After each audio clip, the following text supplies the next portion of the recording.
inside the eastern gate.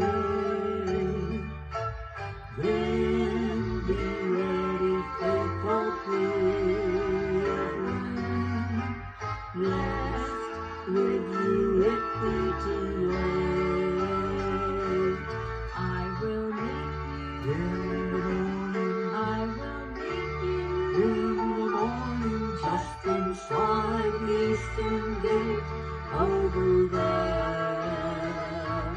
I will meet you in the morning. I will meet you in the morning. I will meet you in the morning over there.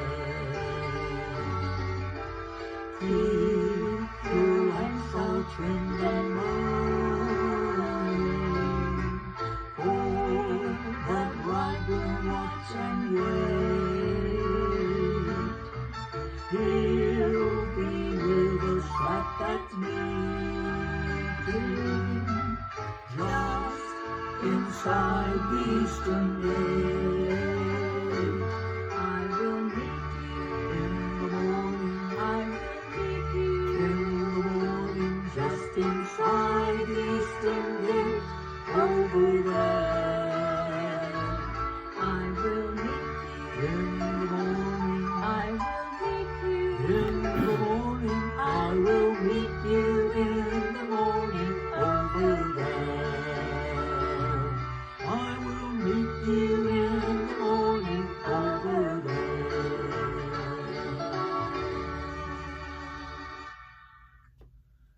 What a meeting that will be in the air, and then in the home of God, in the house of God, just inside the eastern gate of the city. The song was singing about the time that we'll meet there, and the Lord will be with us. And you know, it reminds me every time we sing that song of what Paul wrote to the church at Corinth. In the second letter, there was some trouble going on in Corinth, and Paul wrote to them to encourage them. And he starts out by talking about comfort. You know, most of us don't like to suffer, yet suffering is a part of God's plan.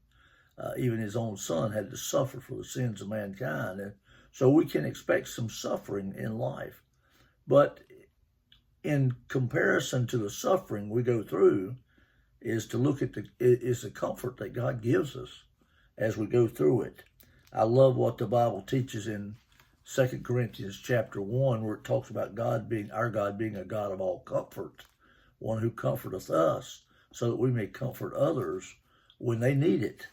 I remember what John Henry Joliet once wrote. He said it like this: God does not comfort us to make us comfortable, but to make us comforters.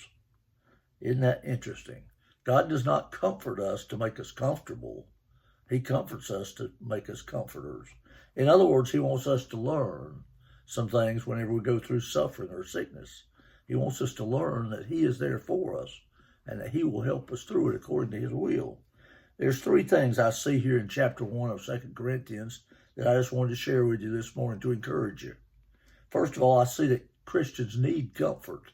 You would probably agree as I do that there's been many times in my life that I needed somebody just to slip an arm around me and say it's going to be okay, and then to encourage me. And the Lord has done that time and time and time again. Sometimes I worry about the people who never get close to God, because if he walks with you and if he's in your body as through his Holy Spirit abiding with you, then he is there to slip his arm around side you when you're going through a tough time and to draw you near and encourage you and comfort you. Christians need comforting. There's going to be troubles. There's going to be heartaches.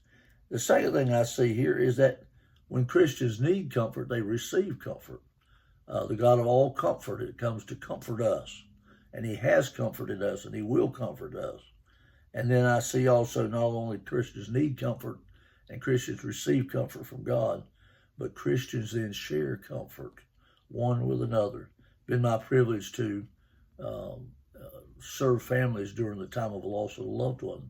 And many, many times I've used these verses in 2 Corinthians chapter 1, verses 3 and following, about how the God of comfort comforted us when we were going through a hard time, so that we might be able to now offer comfort to someone else who's going through it. Christians share comfort. God's comfort was not given, it was loaned.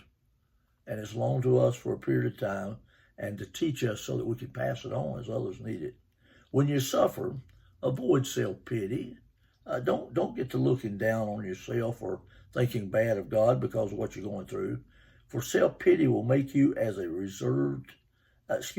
will make you as a reservoir instead of a channel. It won't just be flowing through you, it'll be pooling up to be there to help somebody else when you need it. If you fail to share God's comfort with others, your experience is the furnace, and the furnace will be wasted. And it is a tragic thing to waste your sufferings. Wow. Dr. Warren Wiersbe wrote those last words. It's very important, I think, that we remember them. When you suffer, avoid self-pity, for self-pity will make you a reservoir instead of a channel. If you fail to share God's comfort with others, your experience in the furnace will be wasted. And it's a tragic thing to waste your sufferings. Hey, listen, let's be comforted today through who God is and what he's done for us. And let's go forth and tell others about it. What a joy we can be to be a comfort to someone else whenever they need it.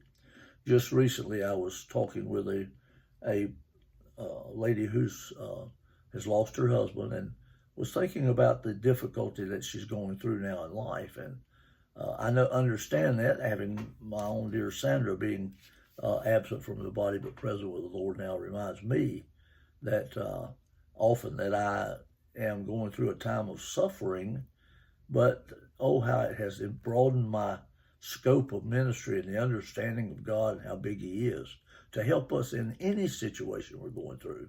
I don't know what you're going through today, but I know this, your God is a God of comfort. If you've trusted in Jesus Christ, you have the God of comfort who walks with you and is ready to help you in a time of need.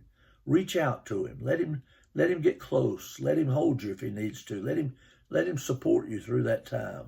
And then whenever someone else needs it, you'll find yourself standing close and trying to support to the best of your ability through that difficult time. It's not always easy, but it is needed. Christians need comfort.